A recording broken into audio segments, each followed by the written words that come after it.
And so within the reset room, we will discuss physical, mental, spiritual, and financial resets, ways that you can not necessarily restart, because we don't always have to start from scratch, but sometimes you might need to regroup. Sometimes you may need to refocus.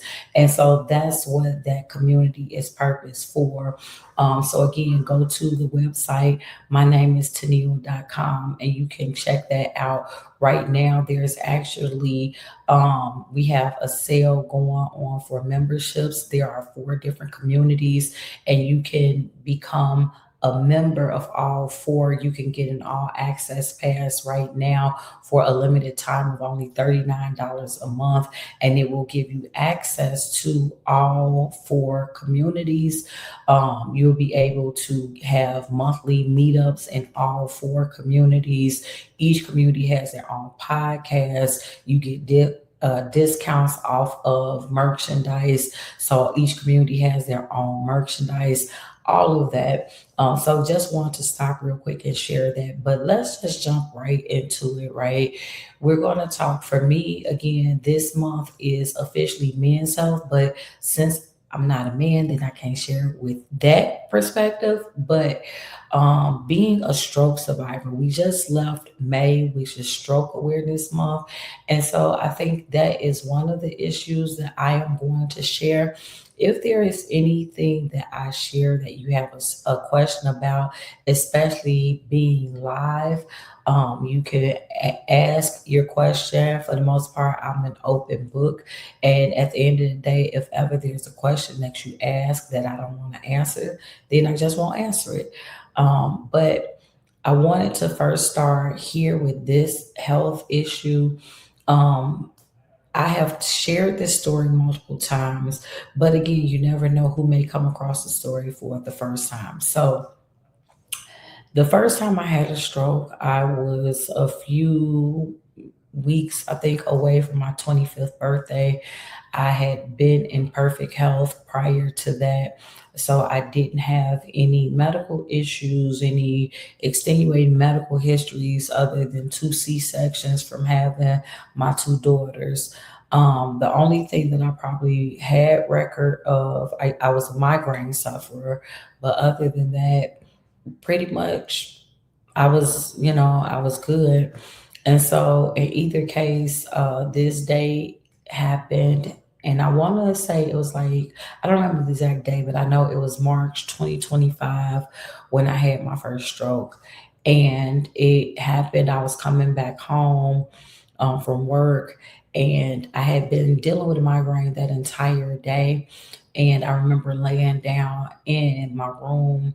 And if you suffer with migraines, you know that there is no, excuse me, there is no being in lights. Like, you're going to be in complete darkness and complete silence until you can get the migraine to pass. And so I had been dealing with this migraine for a while, and I came in, laid down probably for about 3 or 4 hours, got up and knew that it was probably time to start making dinner. And so I thought I felt better. And it was just a simple dinner that I had prepared. I think it was like fish and rice or something like that. And for whatever reason, I don't know why my stepdaughter was not home, but I know she was not home. And it seemed like none of the girls, because I had 2 biological daughters at this point, and my stepdaughter, is my bonus daughter. And but I don't know why. Maybe it's a weekend. Again, I don't quite remember, but I don't remember them being home. And so I had made dinner for myself and my husband. So anyway, made got through the dinner. I was okay, and I'm handing him his plate, and we were sitting in the living room on the couch, and I went to get mine, and so I come in the living room, and it's like, I remember sitting. I don't know why did I sit on the arm of the couch, but I sat on the arm of the couch, and I told him, like, "Would you get my plate?" because it feel like something is off, And as he goes to get my plate, it's almost like the moment he goes to get my plate, my entire right side became paralyzed. So I had the whole thing. My face had drooped, on one side. My whole right side was totally paralyzed. I couldn't move, and it was like I was just frozen for, I don't know, 5 minutes, maybe more. And then it was like, next thing you knew, it was over. That's the best way I could kind of describe it. And I was like, I didn't know what happened, but it really had freaked my husband out. And I was just gonna go back and lay down. And he's like, no, I think we really need to go to the hospital. And I'm like, no, I think that you're just making a big deal out of nothing. I'm okay. And so he ends up calling my dad. My dad was still alive at the time. And he called my dad. And next thing I know, I'm getting he's hollering up the stairs telling me to get the phone. And I'm like, get the phone. So I get the phone, and it's my dad on the other end. And I'm thinking to myself, did he really just call and tell on me? Like we grown. We live in our own house. We got our own kids. Yeah, he done called and told on me. And so my dad is like, because my mom was gone by this point. My mom had died like right after I got married. But anyway, so my dad is like, what's going on? My son done called me and told me something's going on, and that you need to go to the hospital. And I'm like, Dad, I'm good. I'm fine. He's just making a mountain out of a molehill. Everything is good.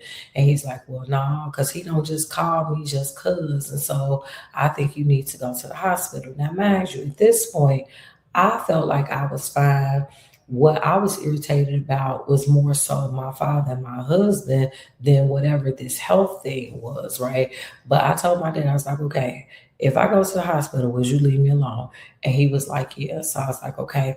So I literally had my husband take me to the hospital just so that him and my daddy would shut up. I just want them to leave me alone. And so in either case, um,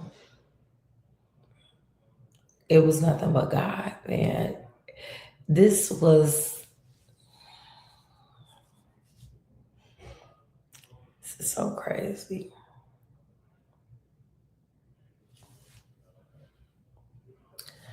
Because this is 2005 when this happened.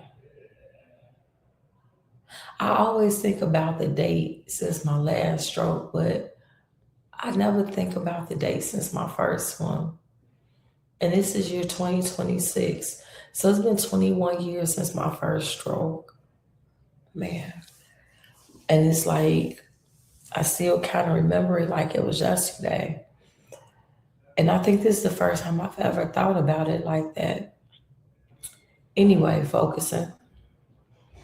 So I got ready. We get to the hospital, and we're in the parking lot.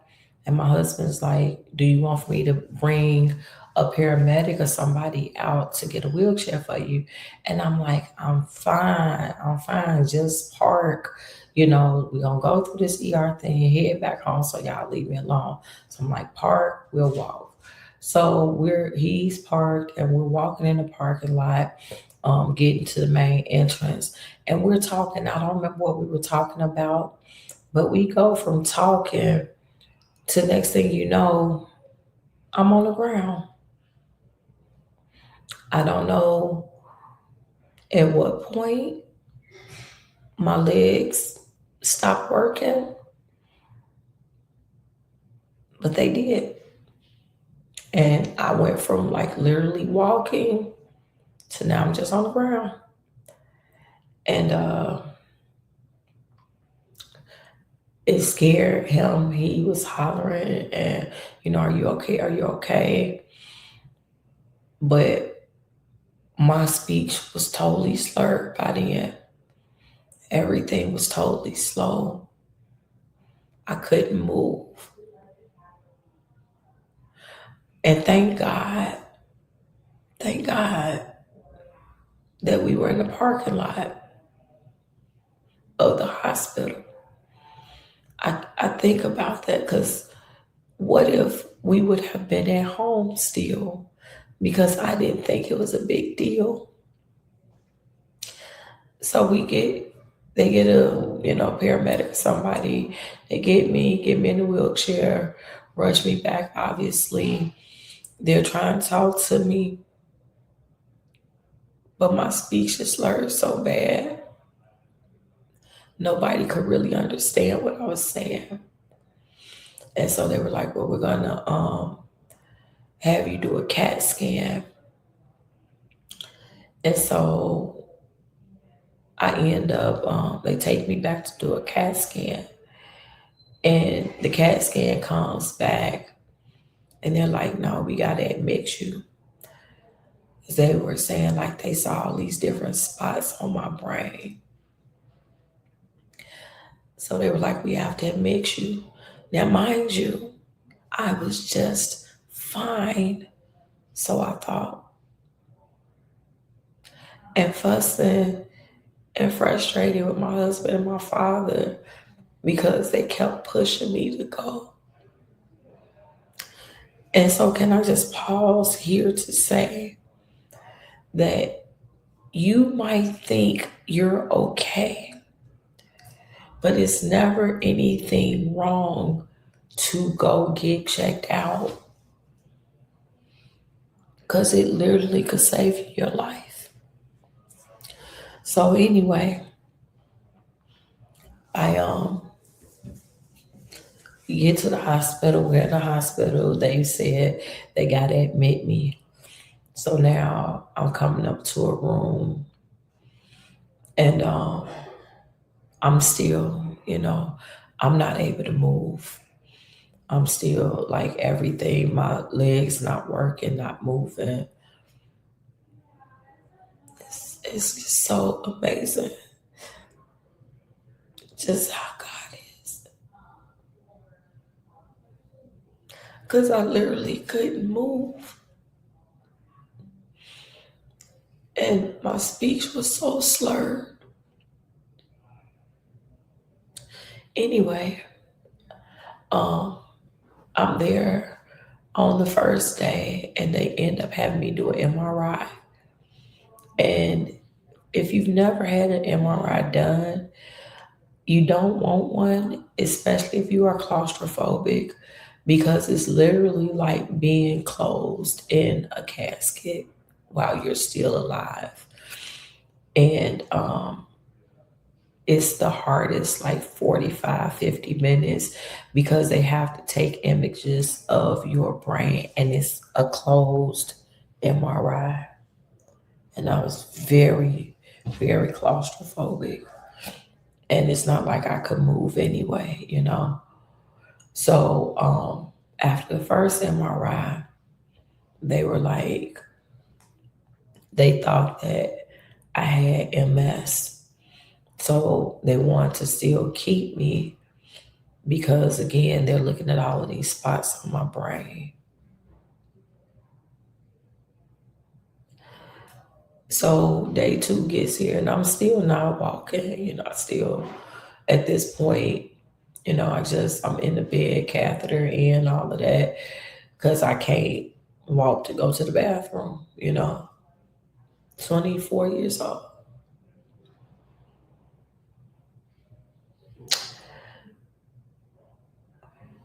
Yeah, I wasn't ready to retell this story. I didn't think it was still gonna hit me the same hard.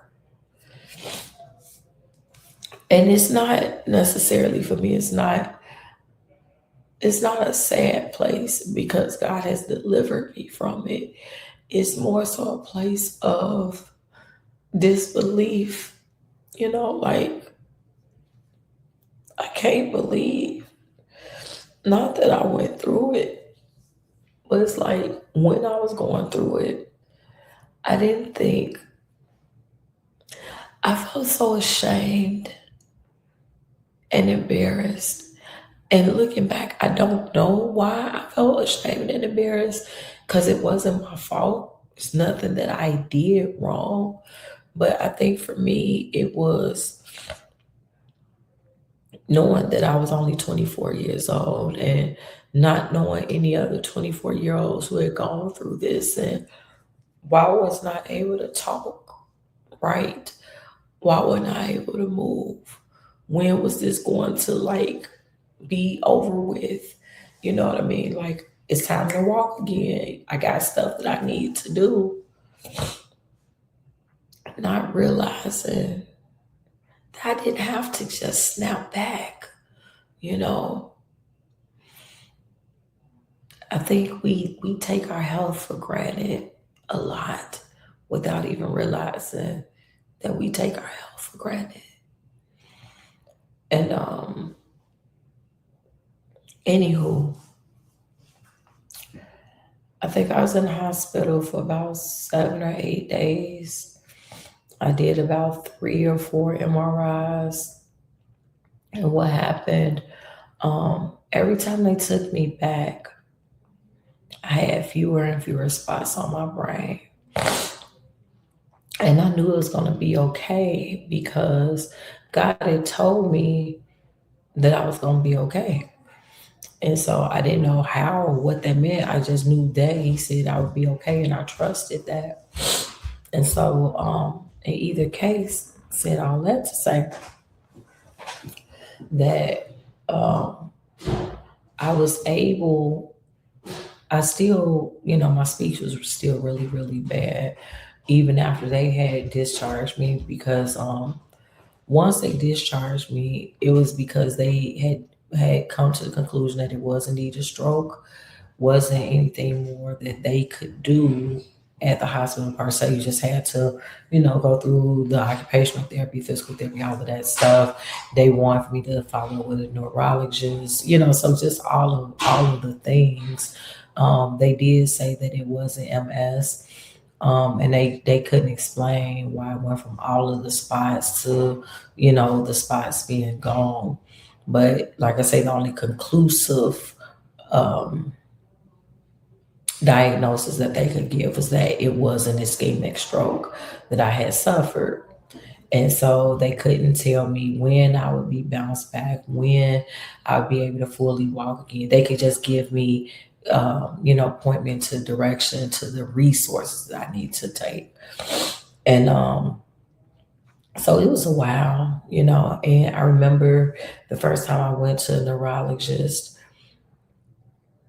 And again, I said, I was so just young and dumb because here it is. I've had a stroke, and mind you, this was my first one, but it wouldn't be my last one.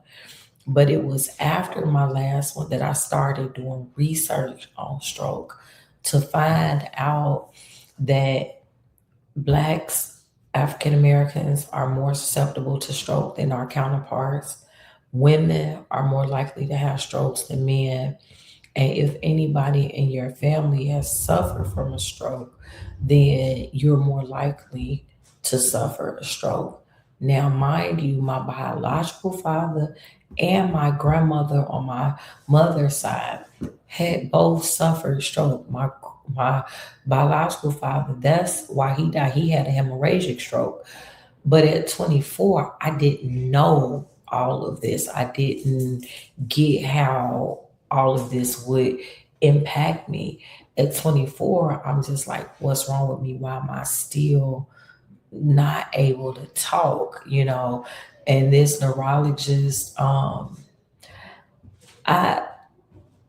I don't know. I want to say it was just pride, like I didn't want to see myself like that. I didn't want to know that this was what was going to be necessary. I didn't want to accept that this is what, going through all this stuff is what it would take for me to be able to be okay again. So I didn't go back to the neurologist, which was it was horrible on my part. Um, it took me a long time before my speech returned to normal. Um, Same thing with walking. Like the road to recovery was not the easiest, and I think it probably was harder because I made it harder. And it's like in those days, going back 21 years ago, I don't know that I would accept this accountability, but knowing what I know now, having lived through what I've lived through, I know it's nothing but the grace of God that kept me because I just I didn't want to go around other people. I didn't want nobody to see me the way that I was, the condition I was in. Instead of allowing people to help me, I didn't want it. I just wanted to be okay again. And I just thank God, even though it took a minute, that He did that. He made me okay again. And then like I said, I went through stroke again and again. And the only thing that the doctors could say to me was that stress was the culprit. And it's not even that I um, refuted that, but it was just like they didn't have a remedy for me. And I was explaining to them what my current set of circumstances were, how many children, because by this point, by the time I had my last stroke, I got 7 children I'm taking care of, 4 biological, my bonus daughter, my goddaughter, my nephew's son, like, and then that's plus a host of nieces and nephews. So just my children alone is enough to keep me, on. And so I'm like, so which child do I not take care of? Which child do I not tend to? Who don't get help with their homework? Who doesn't get their hair combed? You know what I mean? And it's like, oh, they didn't have any solutions for that. They just was saying that I needed to figure out how to slow things down.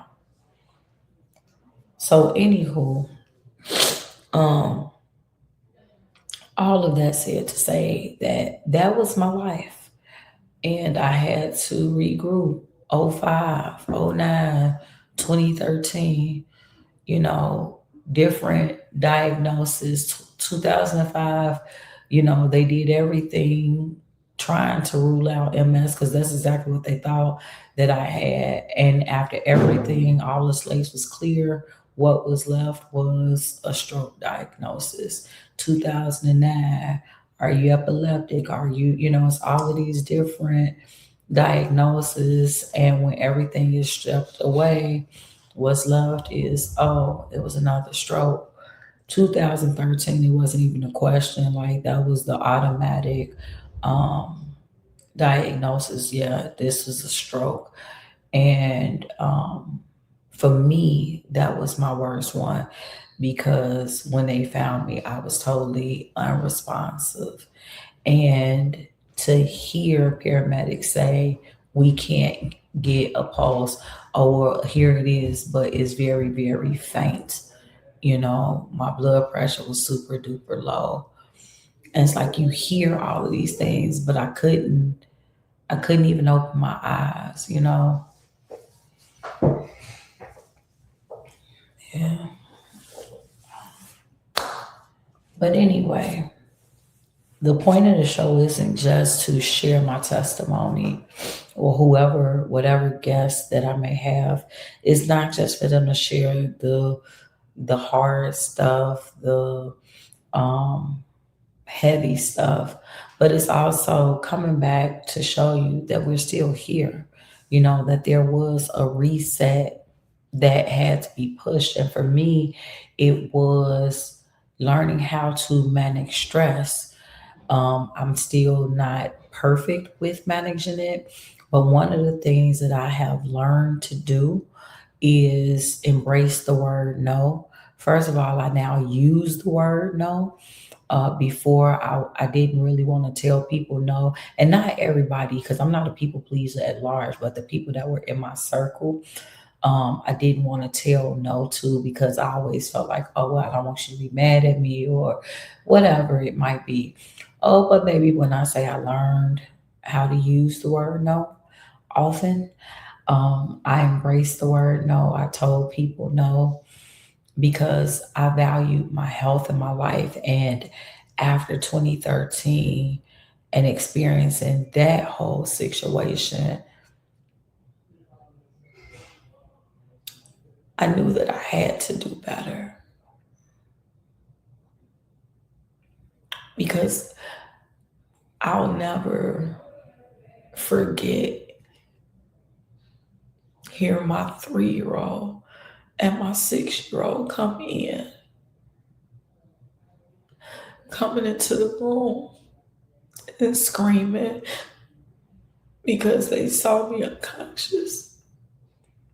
And they were screaming, "Mommy, mommy, mommy, wake up." And I remember just thinking, because again, I couldn't open my eyes. And I remember thinking, like, God, please, not like this. Don't let this be how my life ends. Because I was the one who found my mother when she died. And I did not want that for my children. Number one, I didn't want them to have to grow up without a mother. And I didn't want them to have to hold on to the heaviness of having to see your parent in that way. And so I thank God every day that He answered that prayer, because that 3 and 6 year old, they're now 17 and 20.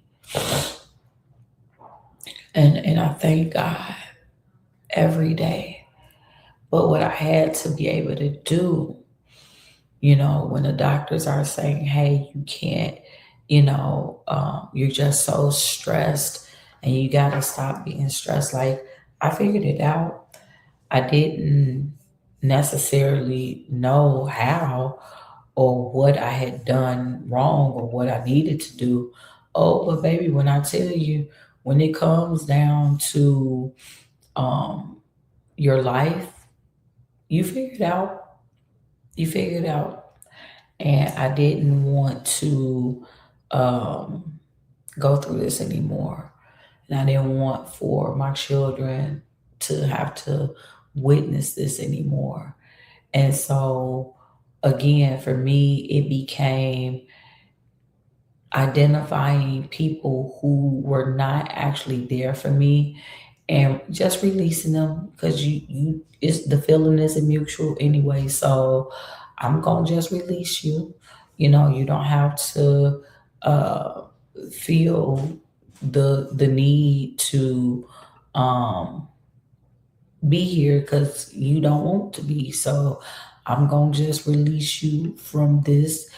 Um, it's all right. It's fine.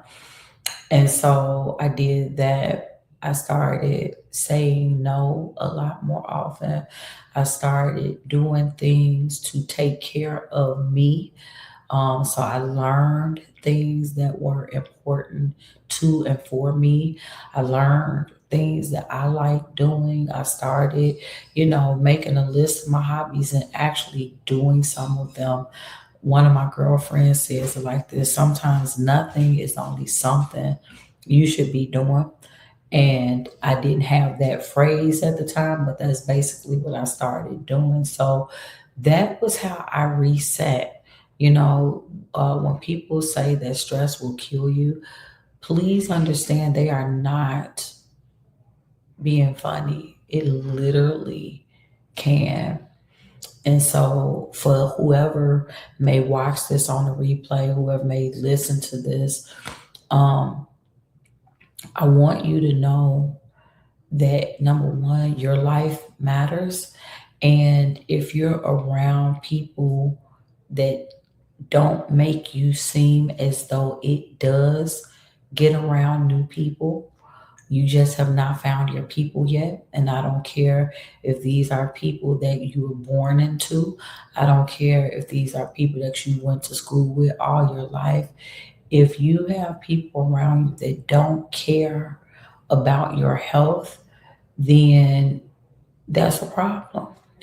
You want to make sure that you care enough about yourself where you're able to set the tone for others to see, right? Meaning, for a long time, I was putting the pressure on others to love me like I wanted to be loved, instead of realizing that it needed to start with me loving myself the way that I want to be loved.